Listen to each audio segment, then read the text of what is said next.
Ibabandera na ang mga nagbabaga at mga maiinit na balita. Bandera Reports! Bandera Reports! Afternoon Edition. Police Reports. Hospital Reports. Market Reports. Weather Update. City Hall and Capitol Reports. Local, regional, national, and international news. Bandera Reports Afternoon Edition. And now, here's your anchorman.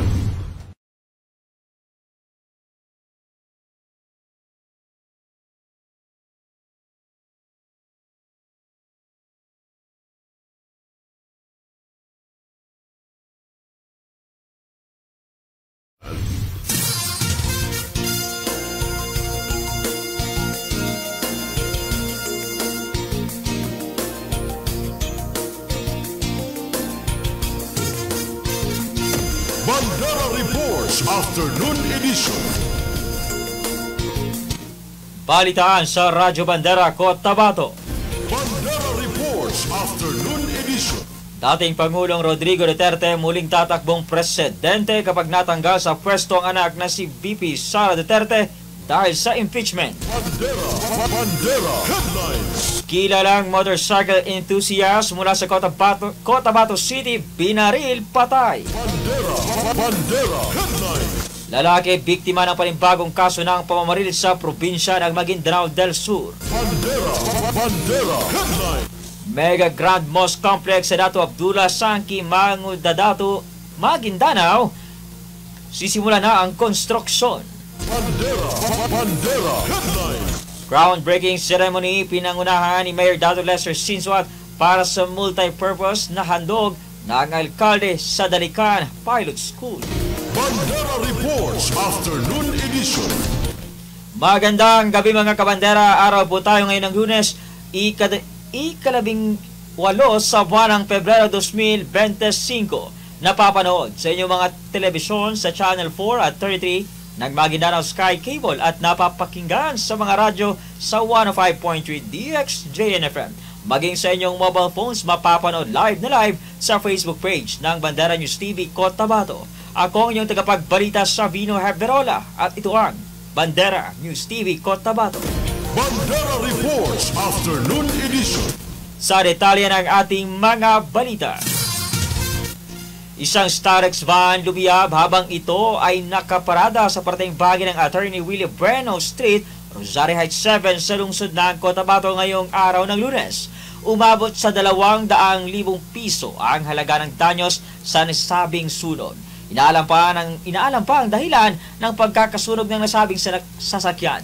Sinabi naman ni Muhammad Dumawis, ang driver ng nasunog na sasakyan, na maghahatid lang sana ito na mga batang nag-aaral sa isang institusyon sa lungsod nang bigla lamang itong lumiyab ang kanilang sasakyan. Samantala nitong araw ng Linggo, 3 bahay naman ang nilamon ng apoy sa parehong barangay, partikular na sa parte ng Purok Emba. Tulong-tulong naman ang mga residente sa pag-apula ng apoy sa pangunguna ng Bureau of Fire Protection para hindi na kumalat ang apoy sa mga katabing bahay. Sa kasalukuyan, patuloy ang overhauling na isinasagawa ng BFP kung saan isa-isang pinasok ang mga bahay na tinupok ng apoy. Patuloy din ang sinasagawang investigasyon ng BFP kung ano ang dahilan ng sunog at posible pang mabago ang bilang ng danyos.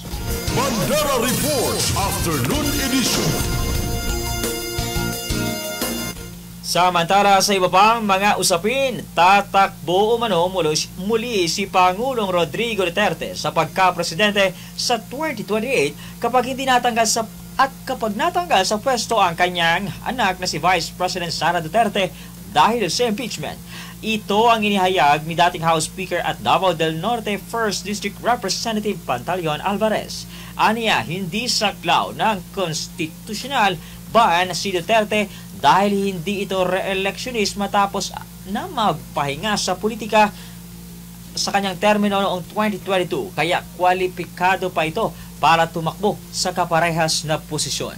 Naniniwala rin itong marami pa rin sumusuporta sa dating presidente at malakas ang magiging laban nito sa 2028 presidential race. Nabatid na nakasaad sa Article 7, Section 4 ng 1987 Constitution na ang presidente ay hindi maaring ma-re-elect at sinumang naupo ng presidente sa loob ng 4 na taon ay hindi pwedeng mahalal sa muli sa kaparehong posisyon. Bandera Reports Afternoon Edition.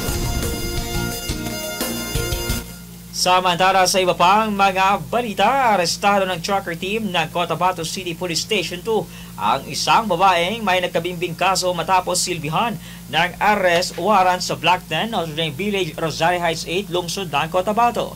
Kinilala ni Police Station 2 Chief Major Piofisto Ferrer ang akusado na si Sara Ramos, 52 taong gulang, walang trabaho at residente ng lugar. Dinakip ang akusado sa bisa ng warrant of arrest na inisyu ng RTC Branch 14 Judicial Region Cotabato City dahil sa kasong number game o last 2 sa ilalim ng Republic Act 9287 na may petsang August 1 taong 2021. May inirekomendang piyansa ang korte para sa pansamantalang kalayaan ng nasabing akusado.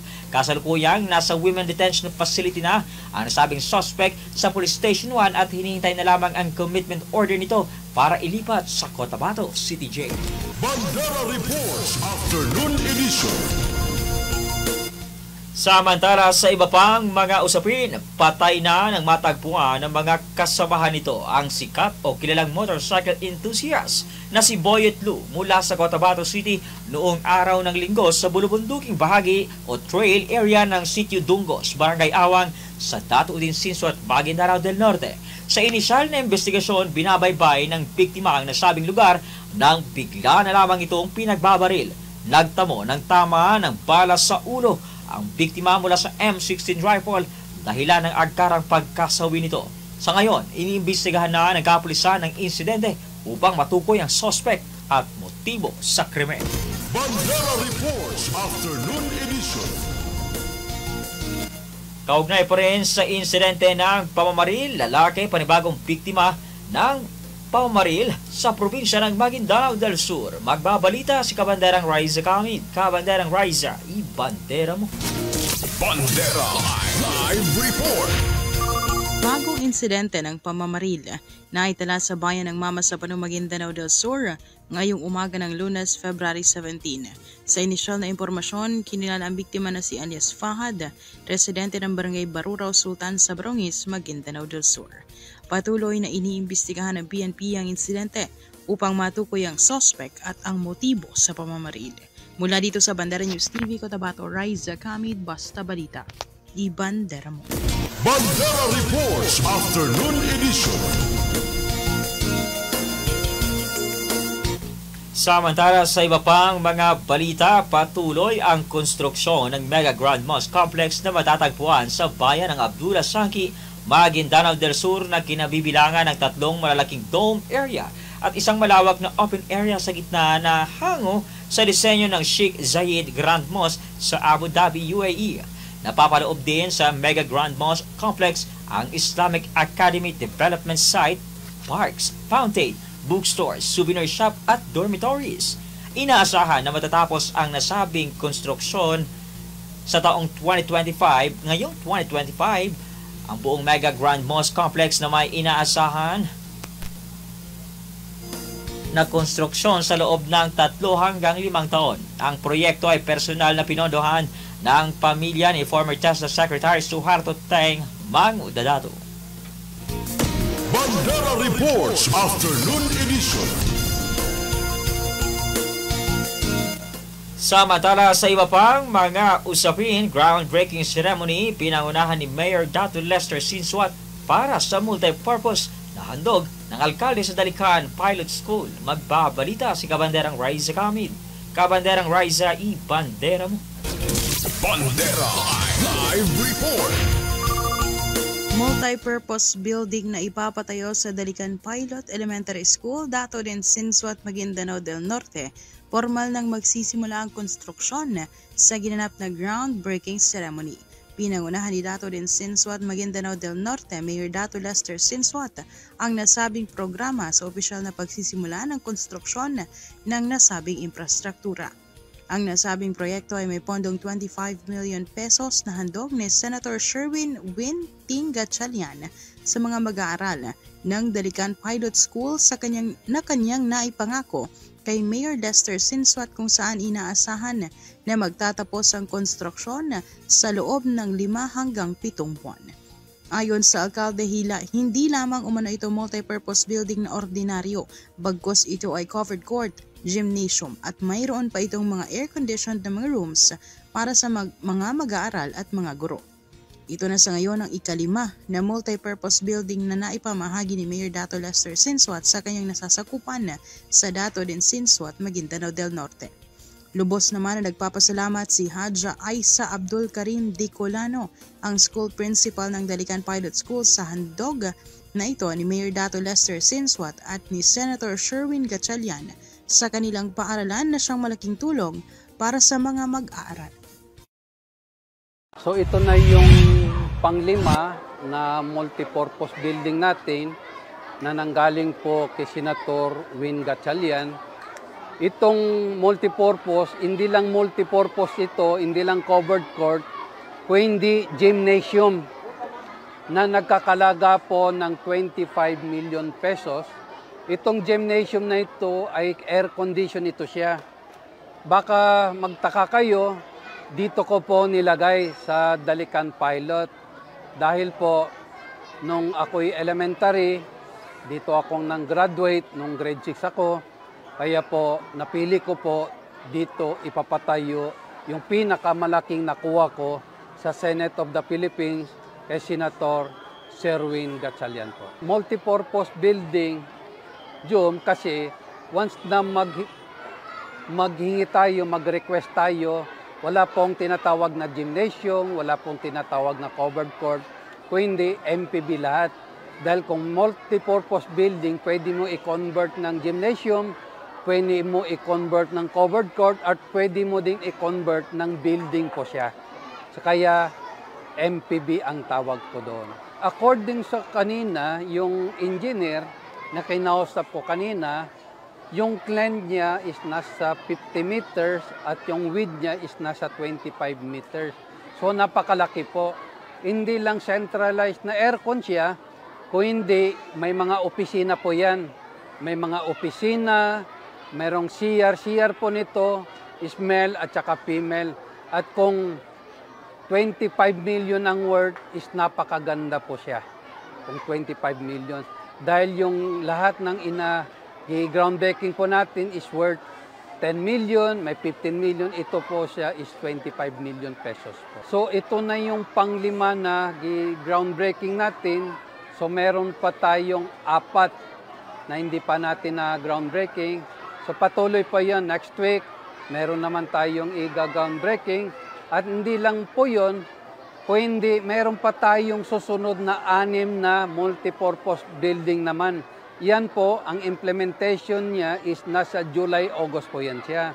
So yan din po yung pinagsikapan natin, yan din po yung pinagpagura natin nung pumunta tayo sa Senate of the Philippines. So ito na po, ito na yung bunga nung lahat ng kinuha po natin sa Manila. Ito, nasa 5 to 7 months ito siya dahil napakalaki, 25 million pesos, unlike dun sa tag 10 million, nasa 3 to 5 months lang po siya. Ito, 5 to 7 months, baka abutin pa tayo ng 8 months. Ang importante, nakita naman ninyo na hindi pa tayo naka-groundbreaking, yung contractor natin ay nagsimula na po sila.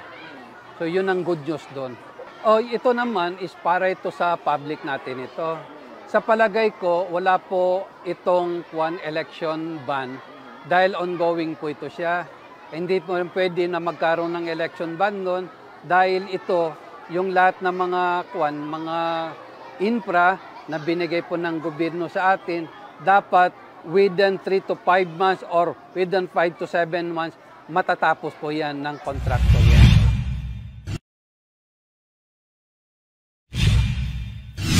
Bandera Reports Afternoon Edition.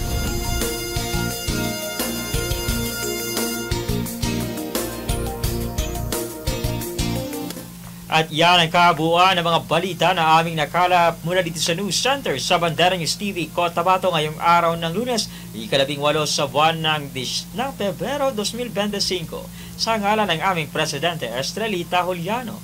Sa aming station manager Jasper Acosta, field reporters, cameraman at technical team. Ako ang inyong tagapagbalita, Sabino Heberola, para sa pinakarespetado sa news and current affairs. Bandera News, Philippines, basta balita, ibandera mo. 105.3 Radio Bandera, inyong maaasahan sa news and public service.